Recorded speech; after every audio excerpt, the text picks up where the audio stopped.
প্ৰান্তত আগত দেখিবলৈ পোৱা গৈছিল, কিন্তু বৰ্তমান এই বকবাদিয়া শগুন এই ৰাজ্যত দেখিবলৈ পোৱা নাযায়। এই ক্ষেত্ৰত কি ক'ব? দেখিবলৈ পোৱা নাযায় সেইটো কি ক'ম, সেইটো মানে কিহৰ কাৰণে যে পোৱা নাযায় সেইটোতো মানে নজনা বস্তু। কিন্তু আজি ৰাতিপুৱা মই স্কুলত আহি মানে এই আমাৰ স্কুলৰ মানে পাছেই চালমাৰা পাত এইটোত মানে ল'ৰা ছোৱালীৰ ভিৰ দেখিলোঁ। তাতে যাই দেখিলোঁ মানে এনেকুৱা এটা পৰ্যায়ত মানে শগুন এটা আছে, মানে শগুনটোৰ কিবা এটা মানে অসুবিধা হোৱাৰ কাৰণে সেই উৰিব পৰা নাই। সেইটো যে কেতিয়াৰ পৰা আছে ময়ো ঠিক গম নাপাওঁ, কিন্তু 8টা 8:30 বজাত মই যেতিয়া স্কুলত আহিছোঁ তেতিয়াৰ পৰাহে মানে চালোঁ যে না শগুনটো তাত তেনেকুৱা পৰিস্থিতিত আছে। ঠিক আছে, আপোনালোকে নিউজ চেনেলত দিয়াৰ কাৰণে আপোনালোকক ধন্যবাদ জনাইছোঁ। এই ক্ষেত্ৰত ধুবুৰী জিলাৰ যি বন বিষয়া আছে এই ক্ষেত্ৰত কি ক'ব, যিহেতু শগুনখন ইয়াতে পৰি আছে?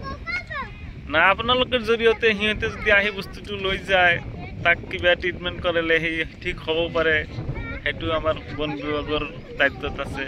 সিহঁতে আহিলে আমি ভাল পাম।